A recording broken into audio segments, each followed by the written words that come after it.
Bueno, con mucha alegría en el Señor, lo primero es exaltar el hecho de llegar al episodio 100. Si bien es cierto, es un número más, tan importante es el 99, el 50, el 49 o el 101, eh, marca un esfuerzo importante y un conocimiento también interesante, un trabajo que queda para la posteridad. Hablar de todos estos ejemplos, todos estos héroes de nuestra fe. Los países tienen sus héroes, o algunos, no todos, tienen sus héroes, sus libertadores, sus inspiradores, poetas. Nuestra fe tiene no solamente santos, que ya de por sí eso es ser héroes, porque deben existir en ellos virtudes heroicas, sino que también hay una variedad de santos impresionante. Por eso aquello que decía San José María Escrivá de Balaguer, de que tú podías ser santo de la cotidianidad de tu vida, no es que él inspiró algo nuevo en sí. Creo que también es un poquito ver hacia atrás y ver lo que es la santidad. La santidad por supuesto, se enlaza mucho a la vida consagrada. Es como la Copa del Mundo. Si tú tuvieras un mundial donde participa todos los años Alemania, Italia, Brasil, que entre esos tres países prácticamente pues aglomeran, y ahora puedes incluir a una Francia, con varias copas del mundo, por lo menos de tres en adelante. Obviamente tú tienes que decir, bueno, nada, estos son los países duros de cualquier quiniela para un mundial. Pero en nuestra fe, obviamente, los duros, los que están llamados no porque les sea más fácil en un contexto humano, al contrario, son los que quizás más renuncian a muchas cosas, son los que primero deben dar ese paso de renunciar al mundo para abrazar a Cristo. Pero una vez que lo logran, obviamente el terreno es mucho más amigable, no sin sufrimiento, no sin espinas, pero más amigable, más centrado, y por eso se logra desarrollar mayores virtudes heroicas, porque además todo su contexto, toda su vida, todo su entorno, pues está rodeado de elementos que recuerdan constantemente la presencia de Dios en sus vidas. Por eso es que el desafío para las familias, para los laicos, las personas que no somos consagradas, sino que vivimos una vocación, en mi caso la vocación matrimonial, pues tenemos que construirnos nuestros espacios, que no es sencillo. Y también estamos llamados a vivir la santidad. En Vicente de Paúl encontramos ese modelo de santo que literalmente es un modelo de santo que viene a atender a la sociedad. Más allá de educarla, de ser un gran teólogo, más allá de ser una persona que ascendiera en la iglesia y llegara a un papado, es un servidor, un hombre que miraba a su realidad, miraba a los pobres, que además propiciaba la construcción de centros de ayuda, que además acompañó como guía espiritual a un grupo de mujeres extraordinarias, estas hermanas de la caridad, que además siempre le recuerdan a quienes dicen que la mujer no tiene presencia en la iglesia. Yo recuerdo en estos días, de esta semana, hoy es lunes, pero creo que fue el día de ayer o antes de ayer que estaba escuchando un audio de un sacerdote que tiene un canal de YouTube. Ahorita de verdad discúlpenme, no recuerdo su nombre. Un sacerdote relativamente joven, pero hace unos programas de apologética bien interesantes, de defensa de la fe y toca algunos temas importantes. Y él decía que él le causaba gracia cuando la gente decía, cuando él escuchaba a gente decir es que la mujer no tiene espacio en la iglesia. Porque él decía que en su parroquia y en muchas parroquias, que él sabe que eso es un factor común, lo que más abunda es presencia de mujeres, más bien lo que más escasea son los hombres. De repente tú ves el esposo de fulana que tiene 25 años en la catequesis. Yo recuerdo un caso con mucho cariño además. Él ya falleció, pero su esposa era catequista, metía en la iglesia mañana, tarde y noche, y él aparecía solamente en Semana Santa, el esposo de esta señora. Pero este hombre cuando estaba allí, bueno, además que hacía maravillas con sus manos en madera, carpintería, electricidad, era un constructor, un hombre con habilidad. habilidades extraordinarias y él reparaba muchas cosas en la iglesia, era para aprovecharlo al máximo y lo hacía con una infinita generosidad. Entonces, todos tenemos lugar y cada quien dentro de su propia naturaleza y su propia realidad, sus propias virtudes y sus propios defectos. Así como en un hogar el equilibrio es importante en la presencia de un hombre y una mujer, pues en la iglesia también ambos son necesarios y ambos cumplen roles importantes. Entonces Vicente de Paúl es un hombre primero admirado y al ser admirado genera credibilidad en su testimonio y en lo que predica. Es un gran desafío para cualquier persona que se dedique a la predicación, a la catequesis o inclusive a la educación en general. Es el testimonio. Yo a veces en mi vida, que yo ya no diría que no es ni tan corta, pero tampoco tan larga, pudiera hablar en mi vida intermedia, yo soy una persona ahorita, mientras hago estas grabaciones, de 40 años, 41 para ser más exacto. Yo he visto muchas cosas, sobre todo a nivel de colegios. He visto pastorales de diferentes obras, he visto muchos docentes que, por ejemplo, las ponen a llevar momentos de oración, preparar obras de teatro, y a veces el muchacho, esto es complejo, quizás voy a decir, Dios me ayuda a decirlo, pero el muchacho entiende, el muchacho hace un quiebre, el estudiante hace un quiebre y aquello lo ve como una obra de teatro, literalmente como un teatro. Cuando termina la obra y el profesor está en la calle o está en el aula, pues el hombre o la mujer es chicharachera, pero además que predica en contra de la iglesia, que se emborrache y publica los videos en Instagram, que es mujeriego, que es bebedor, que es ateo, etcétera. Entonces hago las cosas, bueno, porque estudio en un colegio católico y tengo que hacerlas, pero no lo siento así. Y dejan de ser creíbles. Y eso le hace mucho daño a la iglesia. Eso pasa en consagrados y en no consagrados. Nosotros le podemos hacer un enorme daño a la iglesia cuando lo que predicamos en valores, en respeto, pues se hace totalmente contraproducente, contrario a lo que realmente es nuestra vida. Y eso es tan delicado que hasta lo podemos mostrar en el escenario del propio hogar. Yo le puedo enseñar a mi hijo el respeto a su mamá y el respeto a las mujeres, por ejemplo. Pero si mi hijo un día sale conmigo, esas salidas de padre e hijos, y a veces tienen mucha historia, y entonces mi hijo ve que el papá se la pasa piropeando a todas las mujeres que pasan por su lado y usa palabras inapropiadas, poco indecorosas. Y entonces él dirá, bueno, mi papá es un teatrero delante de mi mamá, pero este es mi verdadero papá. El papá que en la calle se ve más libre, no se ve supervisado. Entonces el testimonio es fundamental y San Vicente Paúl lo entiende y deja una obra.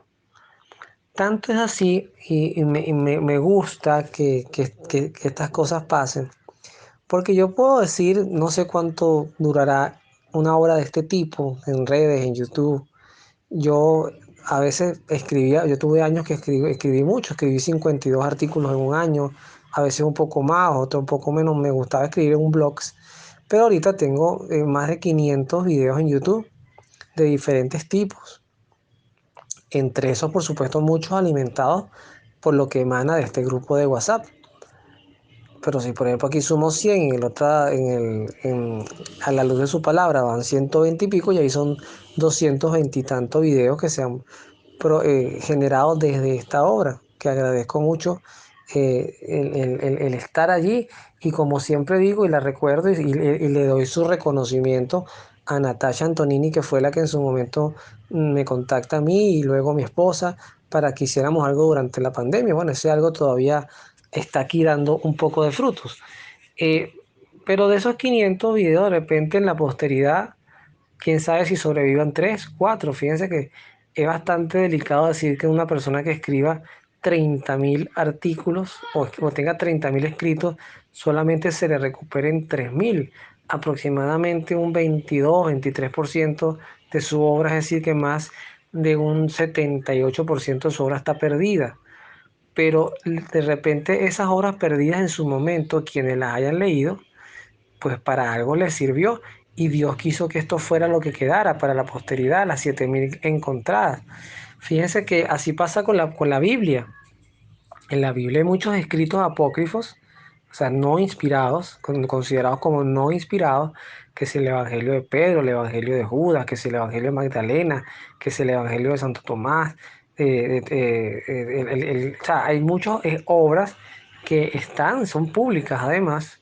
Yo no las he leído porque yo considero, en lo particular, que yo primero tengo que tener una base muy sólida de lo que sí es inspirado y reconocido canónicamente para luego hacer estas lecturas complementarias y evitar eh, contaminar un poquito la pureza que la iglesia ha procurado que nosotros los fieles pues tengamos.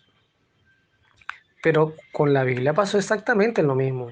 Muchos escritos que no fueron reconocidos, no fueron incorporados al canon porque precisamente no eran considerados inspirados por Dios. Entonces, a veces no es tanto la cantidad de cosas que hacemos, podemos hacer muchas cosas. Lo importante es que quede lo que Dios realmente considere debe quedar y debe quedar para el bien del común. Yo quiero terminar con un punto que no deja de ser en mí una debilidad y es el tema de la caridad, la gente que da dinero. Voy a decirlo explícitamente, yo sí doy ropa, yo sí confieso que yo tengo una pseudo rutina, aunque yo no compro mucha ropa muy seguido, pero si yo me compro una camisa, yo regalo una camisa. Si yo me compro unos pantalones, yo regalo un pantalón. Si yo me compro unos zapatos, yo regalo un par de zapatos. Yo he tratado en algún punto de mantener ese ejercicio, pero les puedo decir que yo puedo hacer esto 4 veces al año. Tampoco es que lo hago todos los domingos. Pero hay gente que es muy dadivosa.